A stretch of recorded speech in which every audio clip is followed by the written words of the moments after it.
most of the population of the United So this guy right here, this one right here, I cannot stand. And I don't even know him well enough to not like him as much as I don't like him, which is weird. Like, normally I would take my time to like understand somebody's, viewpoint. And, if they're Republican and even if they voted for Trump, like I still kind of want to hear why and kind of try to understand where they're coming from. Because you don't want to be that person like, oh, you voted for Trump. All right, you're an asshole. You're an idiot. And then, cast them away in your mind. But this guy, after watching his video on why he's a Republican or whatever, conservative, whatever he wanted to call it, was extremely stupid to me. But when you play the video, it does sound louder than you. United States have already moved on from wokeness. They hate it. But the institutions have just completely locked in on it. And so it's got this like zombie character where it's dead, but its body is still lumbering around eating brains. The universities will begin to reform when they realize that the product they're producing doesn't sell. I think what we're seeing is the death of an attempted cultural revolution. Is it done? No. Are there risks? Yes. But it's taken a blow, and maybe a mortal one. Okay. Dr. James Lindsay, welcome back to Trigonometry. Yeah, great to see you guys again. Great to see you. Thanks for coming on. I think there's a very obvious question that has to be asked in the wake of the Trump, not just election, but the sweep that's happened in recent weeks. Is this the end of wokeness? No. I mean, I wish I could say. Okay, so first off, oh my God. All right. There is no such thing as wokeness, okay? I hate it with a passion, okay? If you guys seen any of my videos, woke is not a thing. That doesn't mean anything. So when he says wokeness is dead, you're literally just talking about nothing. Like, to me, you can't verbalize what you're trying to distinguish or trying to define. And when you use the word wokeness, to me, it's just like a lazy way just to say things you don't like. Like, that could mean a million things to a million different people. And you're just saying wokeness. Like, can we be a little bit more articulate? You know what I'm saying? These guys got maybe over 1 million subscribers. I don't know. And they're still using the word woke. It's almost like saying like a conservative. That doesn't really get into the details of what that individual means or what aspects of conservatism you don't like. Like, I don't know. Maybe I'm just tired of hearing that word, but Jesus Christ, man. It is. In a way, I mean, I hate to be this way, right? It's a complicated subject because most of the population of the United States, but not necessarily other countries, have already moved on from wokeness. They hate it. But the institutions have just completely locked in on it. And so it's got this like zombie character where it's dead with its animating spirit is dead, but its body is still lumbering around eating brains. And so it's... So once again, when he says the corporations are still trying to, implement wokeness, and then the world, or I guess, regular folks are kind of over it. First off, it's kind of disingenuous to assume that these corporations like Nike or Walmart or whatever companies that try to implement like, Black History Month or Pride Month or something stupid, like that's all a stunt. I don't know who really believes that these companies or these corporations really feel the way they feel. It's all just for show. Like, hey, it's Black History Month, so let's throw Martin Luther King out there. Let's throw some Malcolm X and just, profit off of it. No one really believes companies care. So once again, that's kind of weird. And then he said like the people are kind of over it. The ones that are constantly talking about it is Republicans. And the only reason why Democrats would even bring that up in the conversation is to defend themselves, because the right has made such a good job at using that word as like a slur or a bad word. If someone called you woke, you at this point damn near want to fight them. You know, like, you call me woke, I feel like you have a problem with me, you know? So once again, I don't know who this guy is, but just judging off his beard line, he's an asshole. He's an idiot. And that suit jacket is not fitting him right. So I could just tell he has no idea what he's going to be talking about, just based off the first minute of this video. Like no, what, you're not saying anything. Yeah, corporations master the art of appropriation for pop culture. Yeah, so when Nike was doing the whole thing with Kaepernick, that didn't make me think that Nike really cared. I know they just trying to capitalize off the moment. I got a hair on me somewhere. Okay, there's a hair somewhere. Got you. So I mean, maybe a few idiots out there like are really paying attention, like Budweiser or Bud Light or whatever, when they did the whole thing with oh boy, you know, no one really believed it. But once again, they were just doing it just for a stunt. So, but its body is still lumbering around eating brains. And so it's like a zombie ideology. And so in a sense, wokeness as a popular movement kind of already died. It became a liability, I think, for the Harris campaign and the Biden administration for that. And I think it's something we're all trying to move away from very quickly, except, like I said, our institutions aren't letting us. And now, so we have to look forward to a Trump administration that is not just aware of the problem of wokeness, but Trump campaigned actively. It's funny how he said the Republicans, Trump and his administration has to be aware of wokeness, but literally the definition of the original meaning of wokeness means to be aware. So he wants the Republican Party to be woke about wokeness. Do you see what I'm saying? Do you see why I don't like individuals who don't know how to dress? This is not a good outfit, okay?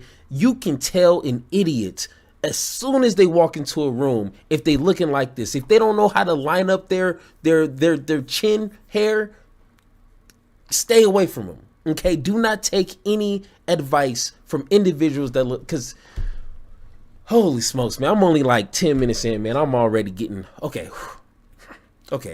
I'm trying to stream for at least a couple of hours, guys, okay? I cannot be getting this hyped up already, okay? If you don't respect my person, then you definitely don't get my dollar. Oh, of course, definitely. But unfortunately, some of these companies like Walmart, like where they kind of dominate, you know, some of these areas, it's kind of hard, but all right. On dismantling that institutional power that they've achieved, at least within what he can reach within the government. That's not going to touch the state government of California. That's not going to touch local governments. That's not going to touch too much with the schools, at least not everywhere. All of these kind of public institutions, it's an open question as whether it'll affect the ESG environment that's leading the corporations to pick it up. The S is woke in ESG.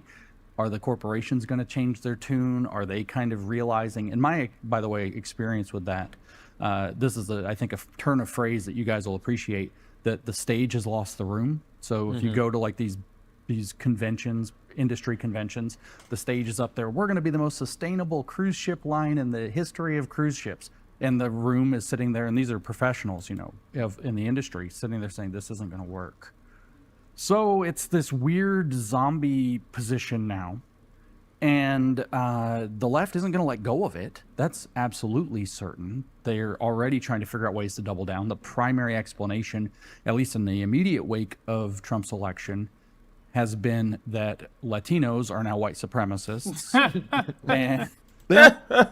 Okay, first off, all right. So once again, he's not really explaining, at least elaborating in some detail on how Harris, out of all people, okay, Harris is nowhere near progressive, okay? She is as liberal as liberal can pretty much get. Like, here's Hillary Clinton, and she's like right there. Joe Biden is right here, and she's like right there. Okay, like, let's not pretend like, you know, Harris was some like extremist progressive, like, you know, pushing like healthcare for all. Like, no.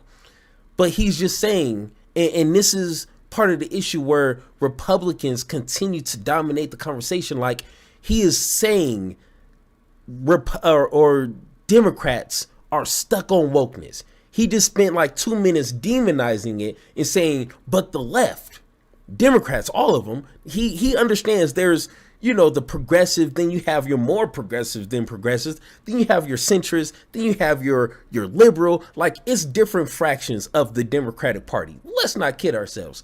But he's just throwing everybody, hey, guess what? They're all stuck on woke, and they're good at dominating the conversation. So when I say people who voted for Trump or support Trump either hate themselves or hate other people, like, to me, that's fair game. If you want to say everybody on the Democratic Party is woke, I want to say everyone who voted for Trump hates themselves and or hates other people. That's simple, you know? So, you know, I'm individuals like that, you can't have a normal conversation with. You just got to just meet them where they're at, you know? Plain and simple. They have one hammer. Everything's the same nail, right? Everybody's a white supremacist. But those are the crazies, though, James. I mean, what I think we are seeing is that the more sensible people are now a little bit more courageous. Because yes, the center-left has always thought wokeness was dumb. They just were too cowardly to say anything. I think that's right. And it started... But that's literally Harris. Like, I don't understand. Maybe they don't understand policy. Maybe they don't understand how that works. Like, at least to me, whatever policies you kind of want to see implemented, or whatever policies you champion and you try to, you know, defend or put out there, I think that kind of shapes where you land in the Democratic Party. Harris, once again, like, I wish there was a sane person at that table, because then someone can say, hey, but Harris didn't run off of quote unquote wokeness. So what policies or what positions did she have that was woke? And I guarantee you they won't answer. Because once again, I read her policies. It was 9 pages and some change, and I read every single page twice just for a single video, and nothing about it was woke. She didn't call Hispanic people Latinx. She didn't talk about trans people. She didn't, you know, say trans should play in sports. She didn't do none of that. But these idiots continue to like make that a thing. But once again, when people like myself have to defend it, we have to like show proof. We're like, no, look at the policies and look at this. And they don't care. They just look over it, gloss over it, and they continue to not listen. You know, because I guarantee you, if I was there, I'd be like, what policies did she have that was woke? He would literally have nothing to say, because real progressives didn't really like Harris because she didn't really adopt any progressive policies. So it's not like all the Bernie fans was now jumping on Harris's bandwagon because she was so progressive. No, that wasn't happening. In my opinion, she lost because she didn't go progressive enough. Like the war in Gaza. If she would have been like, you know what, as soon as day one, I'm going to step in there and it's going to be a ceasefire. One way or another, I'm going to create a ceasefire. I guarantee you, she would have been closer to winning at least. I don't know, man, but we're only 3 minutes and 36 seconds in, guys. Hold on. Let's just try to make it through halfway. It's starting to feel like they are so desperate now, and that's what losing does, right? Is it pushes you to recognize that if you continue to stay quiet, you're going to continue to lose. That's right. That's right. And I think we're going to see a lot of that. We're going to see a lot of this kind of center-left intelligentsia trying to figure out how to walk back a lot of the messaging, how to distance itself from that, to pretend that they were never involved, to pretend that probably it was somebody else that did it rather than them. And Okay, so yeah. once again, what is this no chin having guy talking about? So now he's saying they were maybe trying to like distance themselves from it, or like pretend it wasn't really nothing, you know. No, that's not how that works. Oh, sweet God. You know what? Let's just continue. Okay. Woke. So back to the original question, woke has taken a big arrow with this election, I think, of Donald Trump and the movement that rose up around it. America, I think, very resoundingly said no. We don't want to do this. We don't want the identity politics. We don't want the manipulation. We don't want everything on earth to be boiled down to white supremacy or transphobia. Oh my God. See, this is what I'm talking about. I cannot be in the same room with individuals like this. I couldn't do it. They would literally have to kick me out because I would want to hit this dude in his face for every stupid, dumb thing coming out of that face. Once again, when it comes to identity politics, with the Harris campaign, she didn't run off of race. She didn't talk about her being black or her being Indian or her even being a woman. There was an interview where when the interviewer lady was like, hey, how come you haven't talked about, if you do win, you could be the first woman president and this and this and this. She was like, well, isn't it obvious? Why do I got to talk about that? And it's obvious. I'm a woman, She could have just went, for 2-3 minutes talking about this could be the greatest thing for America. And America's growing and evolving and all this, but she didn't. She just said, hey, it's obvious I'm a woman. Next question. And at least to me, the moment that Trump was at the meeting with all the black journalists and he was on stage and he was like, Kamala, she decided to be black. All of a sudden, she was Indian. Now she's black. As soon as he said that, and as soon as that made headlines, everyone and their mama started questioning Harris's blackness. So who's playing identity politics? Once again, can somebody question him? It's just really simple. Just say, how? Why? And once again, to his other statement where he said, everyone always trying to boil everything down to what being white supremacist, when Trump is literally quoting quotes from Hitler's book. You kind of lose me there. Okay, I am not going to sit there and pretend as if you didn't quote this dude. And not just one time, not on accident, but many times. So it's kind of weird when he's having dinner with Nick Fuentes and Kanye West, something needs to be said. I'm sorry, you will never find a white supremacist eating at my dinner table. So it's just a little weird, like, oh man, how come everyone's always boiling everything? Well, maybe they're doing things that kind of hint white supremacist actions. I don't know. It's just weird. But when you call that out, you're being too woke. Okay, got you. Okay, whatever. There are other causal explanations for things that don't go right in the world. And plus my shtick, like it's on my shirt, anti-communist. My shtick is to link this to communist programs, whether in Mao's China or in Lenin and Stalin. I guarantee you he doesn't know what a communist is. Jesus Christ, man. I done read about maybe 4 books and I still have a decent idea what that is. I guarantee you he has no idea what a real communist is. But okay, he got a cute shirt. Okay, got you. Russia or Soviet Union, and a lot of people recognize that now. I mean, one of the primary things, even Trump was saying it in his campaign, was that Kamala Harris is a Marxist. I think I played some role in bringing that to light, explaining her iconic, able to see what can be unburdened by what has been as being perfectly in line with Marx's 18th Premier to Louis Bonaparte from 1852, which is exactly, he didn't say it, But once again, you can say she was whatever you wanted. You can try to connect the dots as best as you can. Anyone can do that. But once again, where in her policies, where in her speeches, did she even hint to being a communist? That's what I'm saying. Like where? I need to see it. I need to hear it. Because I can show you video after video after video of Trump being racist, him being a bigot, him being a complete idiot. Like, I can show you that. I'm not just making that up, connecting dots to where dots are not even visible.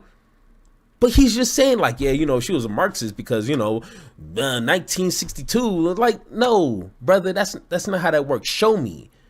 You know, show me her speech where it's like lining up with Marxist beliefs.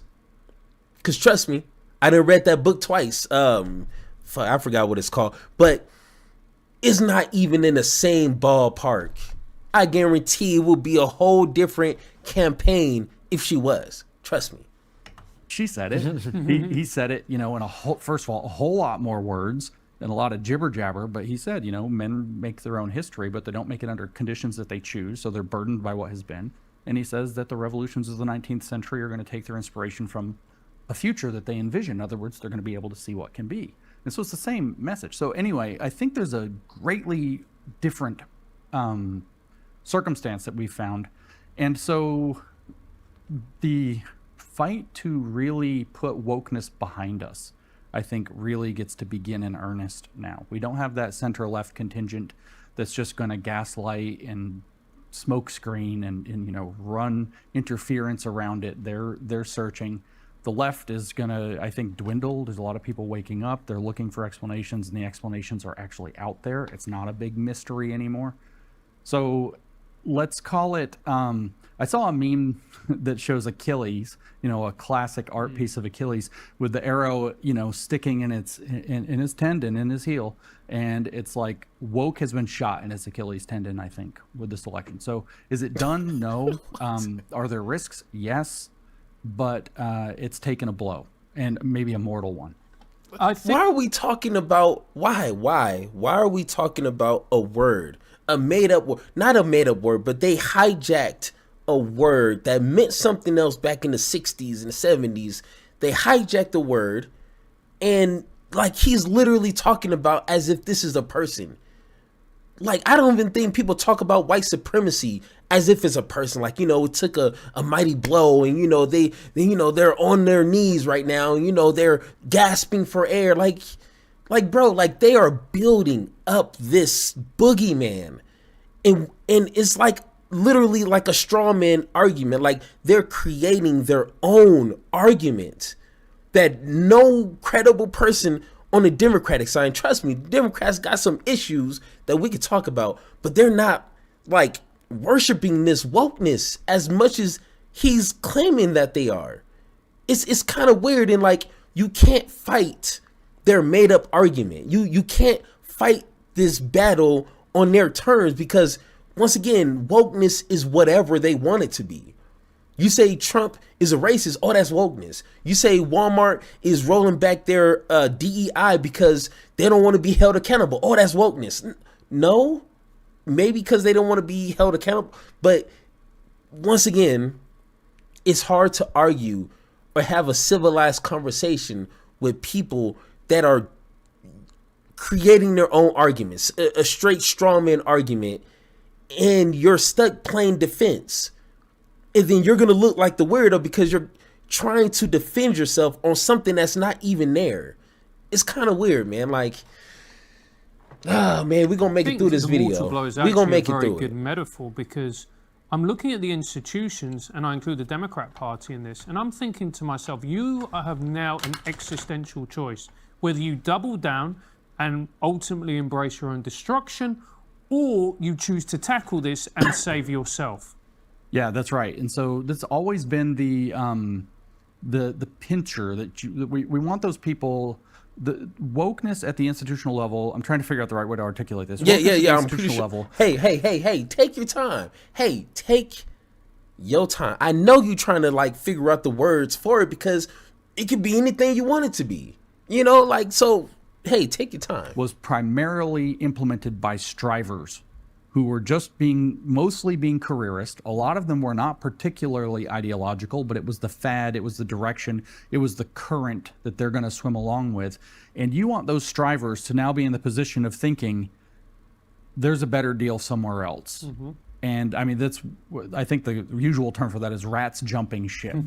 And so creating the conditions under which that pincher appears that leads them into that decision matrix, I think was necessary. And I think it's what's happened. And I think that social media is bearing that out. You're seeing a lot of these big CEOs pretending now, and even media people pretending that they weren't involved in wokeness. They're kissing butt to Trump, trying to, say, hey, everything for the new administration. And, all that crazy stuff that we were saying that you were Hitler like 2 weeks ago, we don't believe that anymore, right? All right. So, and this is why when you're in a group, okay, like the Democratic Party, from the centrists, the liberals, to the progressives and everything in between, when a group of them are weenies, when they're cowards, like MSNBC, the Morning Joe crew, when they went out to go meet Donald Trump, that shit right there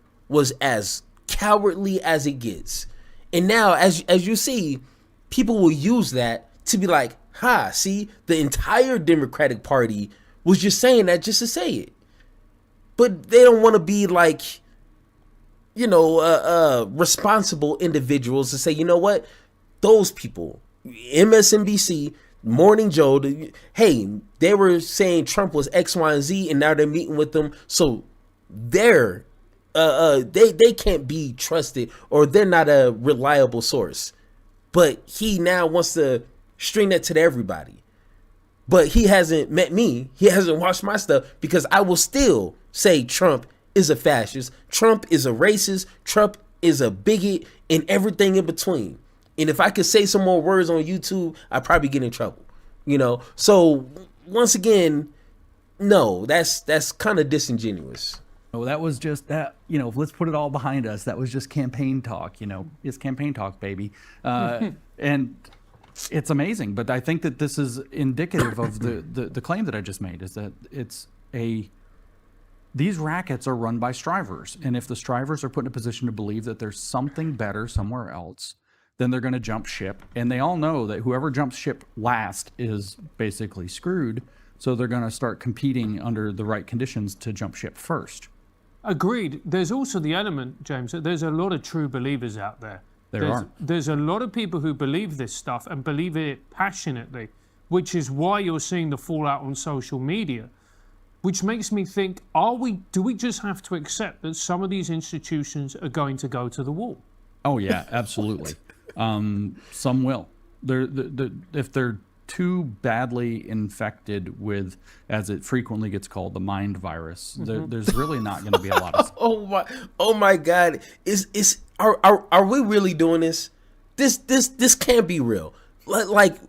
So now we want to talk about wokeness as like a giant. You know what I'm saying? Like, this is like straight from Attack on Titans, just an extreme giant that the Republican Party finally is bringing down to their knees and has his last dying breath. And now people are stuck with a mind virus. Is that a scientific thing? Like, I need to read the science behind it. Like, I need to know if this is a real thing. Because how, hey guys, how do you, I'm being honest here, okay? Not even playing around. How do you compete with this? How, as someone like myself, trying to be as knowledgeable as possible with facts, with statistics, with knowing history, how do you combat like being stupid on purpose? When an idiot talks about a mind virus, do you just scream and just start fighting whoever you see first?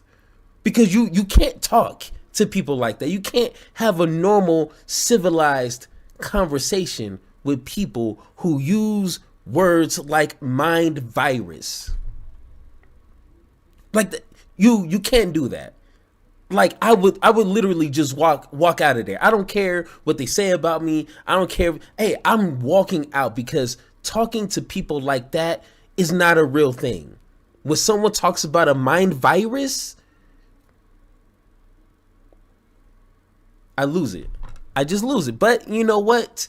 We are going to make it through this. We gonna make it through this, baby. You might be able to clean out the building and start again, so to speak. But no, I would guess from what I've read, these kinds of social contagions, I don't know if that's even the right word, these kind of mass line propaganda programs tend to permanently, I'll use the word, permanently disable the thinking of about 10% to 12% of the population that's hit with them. And like you said, there are a lot of true believers. They never went away before. It didn't matter if the Soviet Union fell. It didn't matter if Mao's Great Leap Forward killed 55 million people. It didn't matter what. They never quite went away. I mean, in the 1960s, 1961, you have 50 million people die in China. And throughout the rest of the 1960s, you have Western Marxists, Paulo Freire, Herbert Marcuse, all these guys, Angela Davis, literally coming out and saying, like, Mao has the right program. So the true believers Wow. So he brings up Angela Davis. Okay. Yeah. This guy done lost his mind. Once I highly doubt he knows the history or even this never going to go away. The question is, can we identify their manipulations and keep them kind of in, to use their favorite word, a marginal position in terms of their influence on positions of power? Well, just see if I could just finish this, because I'm not worried particularly about tech or STEM industries, because the reality is, in order to do those, you need to be a pragmatist. It's about numbers. It's about data. You go with the numbers and you go with the data. What I'm worried about, James, is industries which is about ideas and creativity, because those are most susceptible to this kind of mind virus. And if we're sitting here in LA, you're looking around at the film industry, it's pretty much unlifeable. Yeah, it is. And that's why I'm happy to see kind of a new film industry that seems to be emerging in Nashville, Tennessee. You know, it's in its nascent form, and we're also seeing, you know, we got the big tech center. What films? Okay. Because the last, you know, quote unquote woke film that they wanted to try to say that was too woke, too gay, too whatever was Wicked. And I actually seen that movie with my wife and kids, and it was actually a really good movie. I'm not really a fan of musicals. I'm not really a fan of like the fairy tale type of, you know, stories. But, you know, I got two daughters that wanted to see it. They love those kind of movies. And it was actually a good movie. It was no gay people kissing. It was no like rainbow flags, you know, just being shoved in the camera. It was good. But they still found a way, you know, if there's a will, there's a way to call it woke. But it's making extremely good numbers. So once again, like, you could just slap that label on whatever you want at this point. If you don't like it, it is woke. You know, like, I'm about to just start doing that. Whatever Trump and his administration, whatever Ben Shapiro or Candace Owens start talking crazy, I'm going to start calling it woke. I'm like, hey, Ben is too woke, okay? He's saying all these crazy woke things, and I think he's passing around that mind virus. You know, he starts kissing all these people and passing that virus to everybody. Like, that's what I'm going to start doing. In Jesus Christ. Silicon Valley, but we're seeing one arise in Miami, Florida. Also a financial sector in Miami, Florida that's going to compete with Wall Street.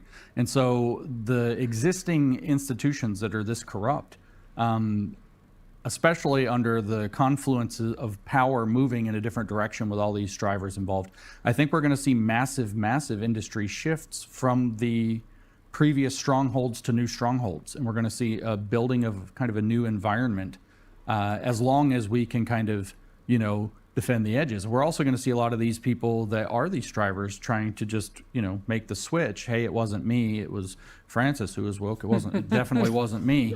I never did this. And so that's where the vigilance has to stay up. But no, I think you're right. And I think that this is a, what did Joe Biden call it? An inflection point in history. And I think what we're seeing is the death of an attempted cultural revolution and the dawning of a new opportunity to start closing the door on what made it possible. What we don't want is them to regroup and in 4, 8, or 10 or 12 years, you know, come back and be able to relaunch another program that works effectively the same way. Well, right, and this is where I have the concern, because I think France is 100% right. There are clearly industries which just needed either desperation or permission to just be like, no, we can't keep doing this, right? And the business world and tech and others are like that. Permission's actually, just to interrupt, I'm sorry, but no, it's fine. Permission is huge. Yeah. I mean, in 2020, in 19 or whichever it was that I finally realized I was going to vote for Trump for the first time, I realized it was my wife saying that she was going to vote for Trump. She didn't convince me. She said, I'm going to vote for him. And her attitude, if anybody knows my wife, her deal is always like, I don't really care what you think. Here's what I'm going to do. She's super based. So she's like, I'm going to vote for him. And I was like, I felt, it took me a couple days to realize what she gave me, but she gave me permission to admit that I was too. And so when you bring, not to divert you, but when you bring up permission, that's huge. And so these industries are, I know when I say the stage has lost the room, there are a lot of executives in these corporations across all these different industries looking for permission to do something different and get out from underneath the thumb of 26-year-old white women who got too much time in college and got their brains fried by So how is a 26-year-old who's in college, who has nothing to do, how is people like that controlling and manipulating and pressuring these millionaires, these $billion 500 corporations? How are they doing that? Like talking stuff on social media, saying, Walmart sucks on Twitter. Like how? I need to be walked through on how that is possible. Because last time I checked, a billionaire, a CEO who's making tons of money doesn't care about what I think. And that's obvious with the pay rate of these jobs. Because if that was true, they'd be paying a lot more money. So once again, how are random people on the internet having these corporate CEO individuals scared to speak out and say, I want to vote for Trump? Like, I don't want to do this DEI. Like how? I just don't get how that's possible. But once again, nothing has to be possible when you're operating in their reality. Like anything. Like they're making it seem like these individuals are like holding a gun to their head and they just can't wait until Trump gets into office to like set them free or something. Like, to me, that's just so weird to me. It's feminist and queer theory. Well, that's exactly the point I was going to make. I think in terms of the business world, you see these giants of industry and finance. Bill Ackman was And you know what? You are right. Like, for him to say that he needed his wife's permission to vote for who he wanted to, yeah, you're definitely giving off some beta male type of energy. And that's why he can't find a jacket that fits him right. Maybe that's why. You know what? That's a good point. Was on our show.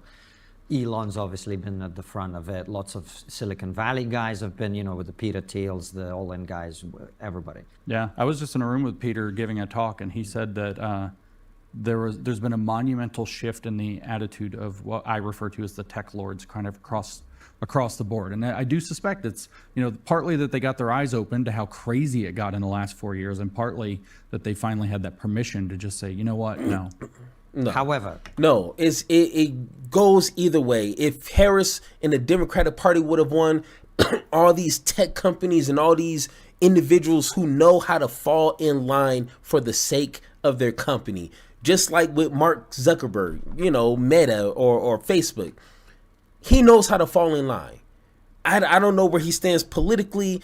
He's probably just as a big idiot, just like all the individuals like that, but he's just falling in line. He knows if he tries to go against the grain with the Democratic Party or the Republican Party, it's not good for business. That's the only thing that makes them move. It's nothing morally, it's nothing, that's subjected to what they believe. It's their shareholders. That's it. Why are we making a big deal like, oh my God, Elon is, voting for Trump, or like, no, he's just worried about himself, about his money and his companies and regulations. That's it. It's not any deeper than that. So, but of course they don't care. However, All that good stuff taken into account, there are two industries, so to speak, where I'm not certain that the reaction is going to be anything like this. And those are the industries that generated and promulgated wokeness. Academia generated it, yeah, and media promulgated it, Yeah. right? Now, media is an interesting question, but let's start with academia. I mean, I don't know how academia, you're the academic, so like, is that going to happen? Is a shift going to happen in academia? These 94% of people who've been saying DEI and all this other stuff is wonderful, are they going to learn? Well, let me protect my reputation before I answer. I apologize for Former calling, academic. I am putting as much. I thought about giving my PhD back. I don't even know if you can do that. I am definitely, try to put some distance between me and that Sure. burning building. No, academia is not going to reform anytime soon. It will not. That is, like you said, it's whether we want to call it the cradle or the crucible, it doesn't matter. That's where this ideology was cooked up. Yes, there's the argument that the street activists, the community organizers played a part. Hold on one but there second. was not just a revolving door. There was literally people working in both positions, professors and street activists at the same time.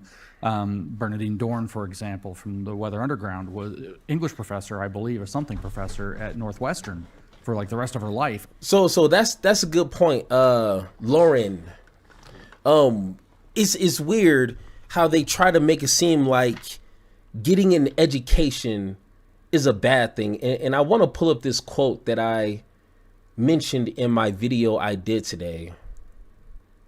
Let me see. Because, I mean, this is perfect. This fits perfectly.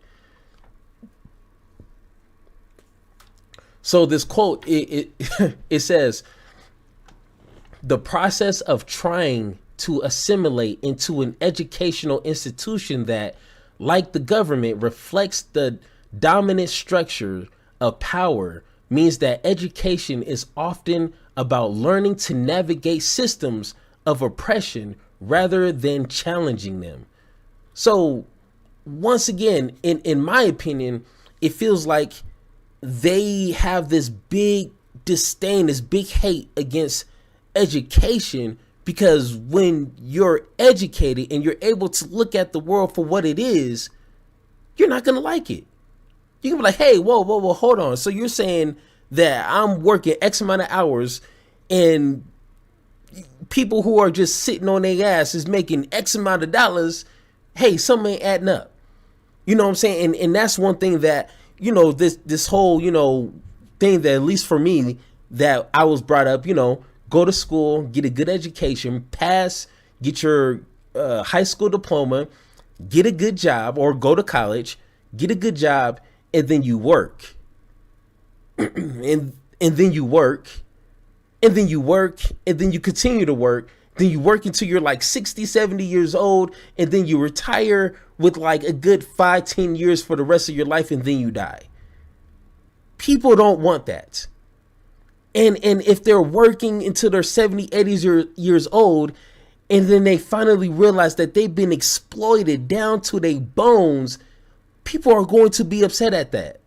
Young people, my individuals who are around my age, they seen their parents do that. They seen their parents work 2, 3 jobs all their life, barely making it, and have nothing to really show for it. I don't want that. I don't want that for myself.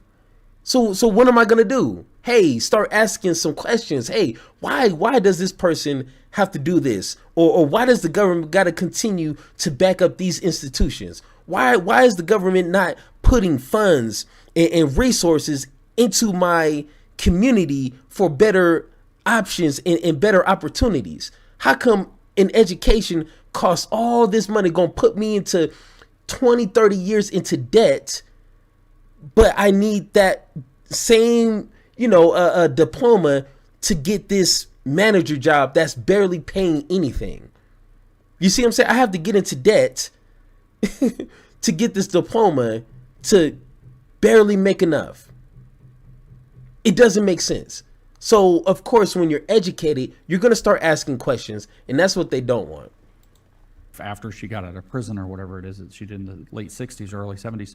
And so academia built this monster. In particular, colleges of education built this monster more than anything else. And a lot of people don't understand that. So that has downstream effects into not just academia, but academia writ large, including the K through 12 education system and the federal and state apparatuses that make education what it is. Well, right, you have to brainwash the teachers to brainwash the kids. Well, this is something, again, to name the kind of trifecta of evil here. Lenin, Stalin, Mao, they all three understood, and I talk about this kind of a lot on social media and elsewhere. They understood that if you want to control a population, the primary things you have to control are education and media. And so once again, this I don't even want to continue whatever he's about to say. If I was there, I'd be like, hold on. Before you even continue, what's young person in their 20s, okay, between 20 and 30 is reading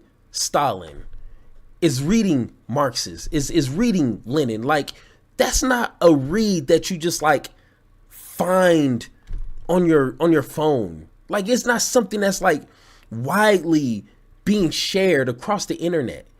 You know what I'm saying? Like, people are not purposely, or at least young folks are not purposely searching out for stuff like that.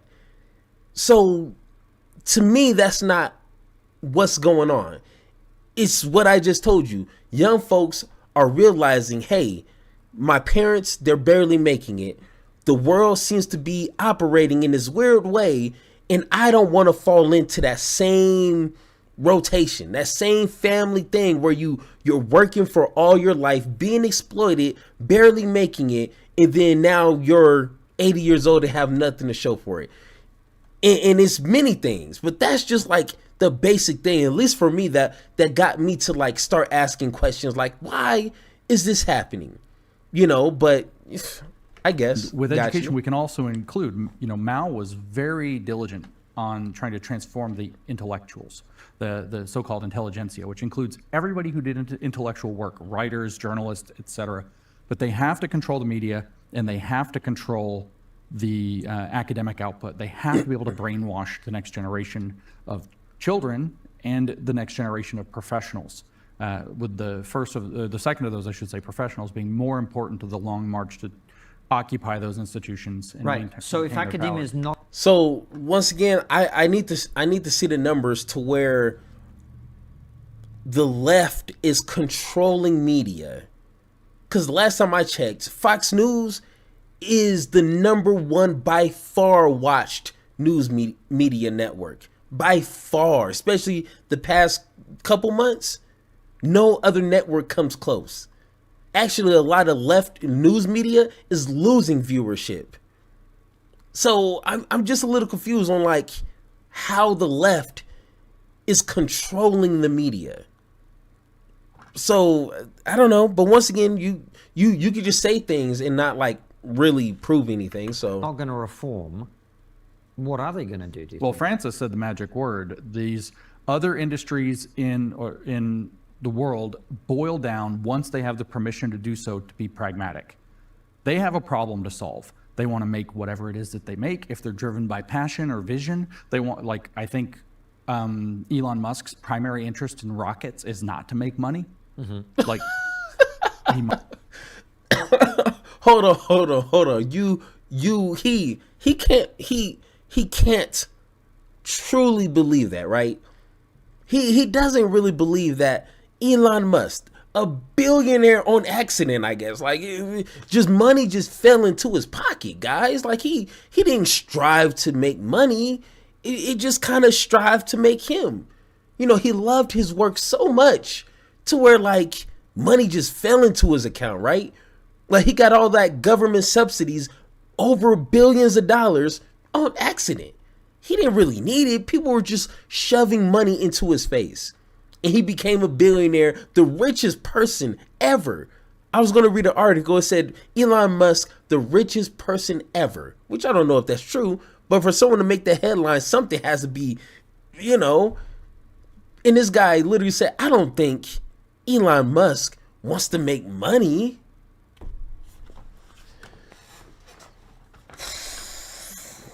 Man, I guess. I don't know, man. If he truly believes that, man, he probably believes dogs can fly. All dogs go to heaven at this point. I don't know. Might make a lot of money, or he might make some money, but I don't think that's his drive for the rocket. It's his vision, right? He wants to get humanity to Mars. He wants to build out a communications network with Starlink that's just, you know, the next generation of communications technology. So the man's money, yes, but vision. So whether it's that or whether it's at the end of the day, bottom line, got to make product, got to make money.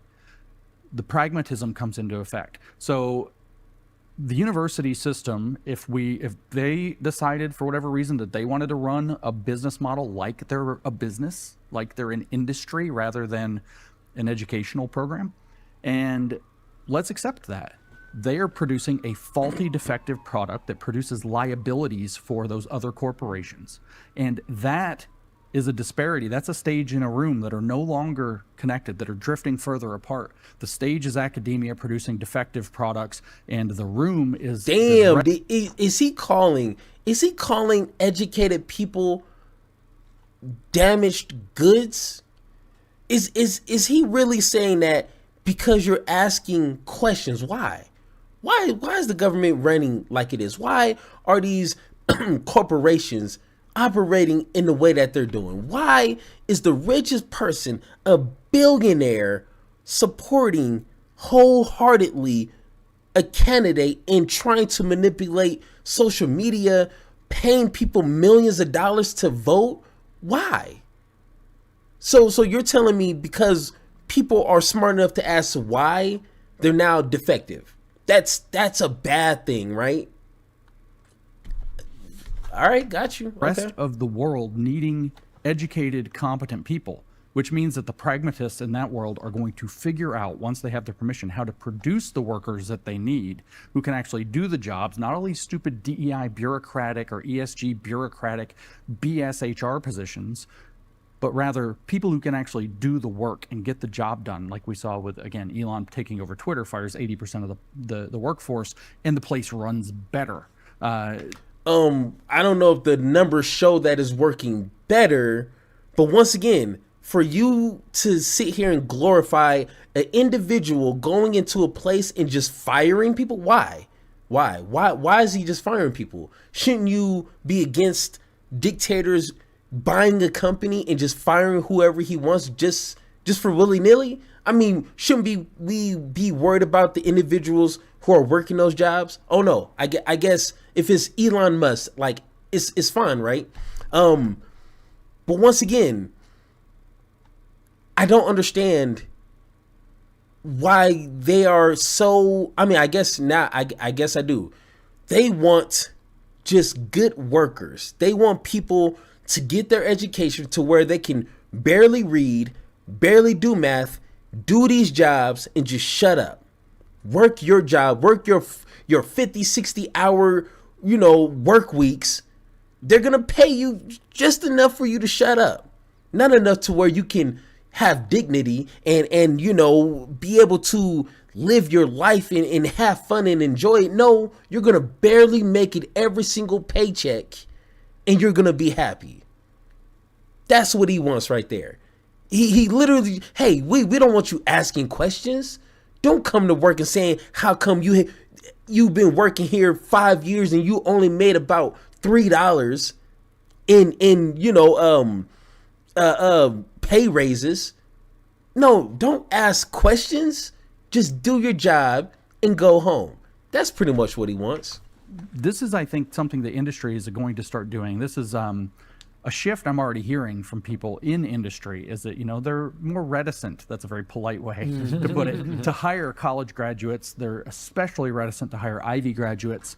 And so the pragmatists, which means outside of things like the government bureaucracy, the consulting grift, revolving door with the government bureaucracy, outside of that whole kind of like very toxically corrupt sector, which is a very lucrative and big, powerful sector, but outside of that, real work has to get done. At some point, it's time to start moving forward. If we get the ESG environment straightening out, American productivity, Western productivity is going to be unleashed.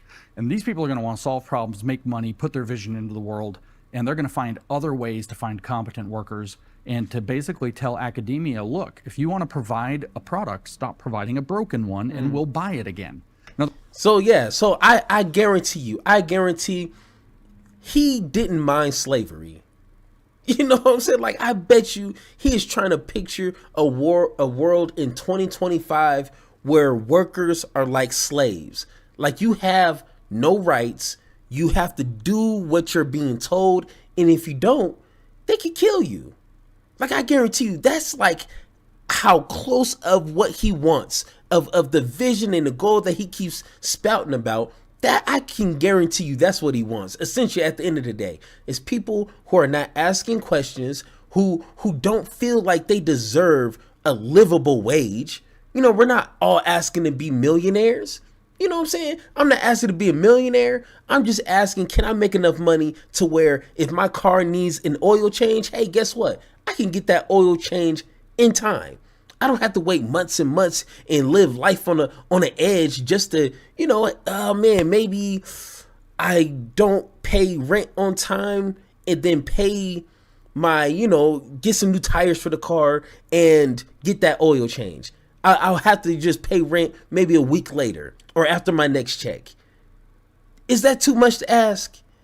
You know what I'm saying? Like, if people were making a livable wage, I guarantee you the work relationship would be a little bit better. Not all the way, but just a little bit better. Because we know working conditions, you know, because I've been there, done that. It's not good on all levels, but it's weird. I don't know. in other words, the college degree, because of this mismatch, is going to devalue itself in the professional hiring market outside of kind of very corrupt sectors that will, I mean, they're consequential, so they're going to need work. But I think industry writ large is going to start trying to solve this problem, but they need permission and, so to speak, a runway. Because right now there's, they've parked a 747 across the runway called ESG so that people can't, the businesses can't do what businesses do. Productivity can't take off. But once we can start clearing that out, pragmatism's the need for competent people, the preference for people who didn't go get brainwashed for 4 years and who wasted 4 years of their life getting brainwashed, the preference is going to start to show the other way. And I actually do think that, and I've said this for years now, that you know what? I almost find that a compliment. Like, I didn't go to college myself. Well, I did like a week of community college, but that doesn't really count. But